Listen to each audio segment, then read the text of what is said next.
दिलवा में सपना, दिलवा में सपना जारी काहे होला, प्यार कवन चीज रट प्यार काहे होला, प्यार कवन चीज रट प्यार काहे होला। जाने कैसन बंधन अरे अपन के जैसन, अरे लागे लाए मन ई मतलबी दुनिया में बा ऐसन प्यार का। वाह वाह जैसन भाई कहा, जैसन यार इधर क्या बात है, क्या बात है।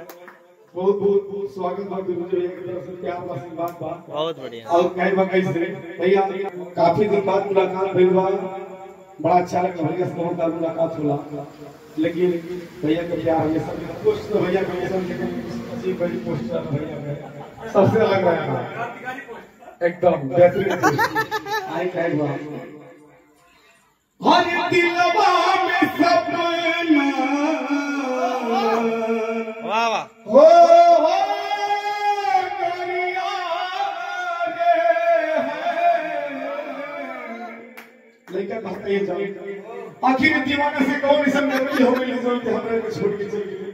हम तोरा खातिर कहा ना कोई रविंद्र भैया, हम अपने बाबूजी के पानी से पैसा निकाल के चंदन बोल के हम लागा कर दे, लेकिन वो धोखा देना आई भाव लगा। हर दिलवा में सपना, दिलवा में सपना जारी काहे होला, प्यार कवन चीज रट प्यार काहे होला, प्यार कवन चीज रट प्यार काहे होला।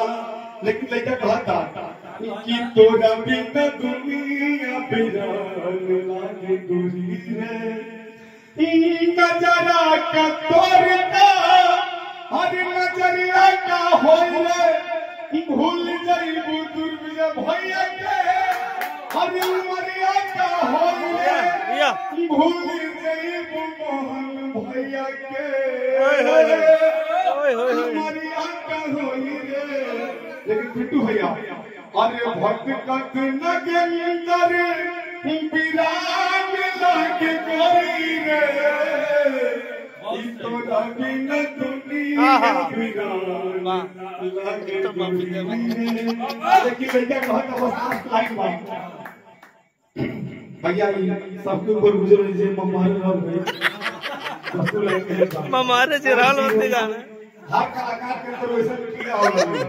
अगर मालिक के प्रोग्राम बंद करिए माहौल जब बहुत बोला चलेगा आई कहे भाई डोली हमार जहिया घर से चलल, नहबी के रंग हमार उतरे लगल, दिल चाहत नहीं रह तोहरा घर में।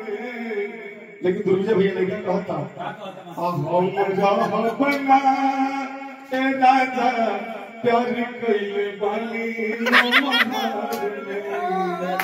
हम बना प्यार कैले बानी ममहार में। लेकिन चंदन भाई वो लड़का कहता जगदीश डिग्री कॉलेज में लड़की बन कहता हर के संगे पढ़ली जाके ओही कॉलेज में प्यार हम कैली पिंटू भैया अरे बड़ा कॉलेज में धीरज तड़पती हमारा मैसेज पर आखिर सारी तड़पती हुई है हमारा मैसेज पर। लेकिन भैया कहे बात सब खाती हम रहब ना राजा प्यार कैले बानी। धन्यवाद। और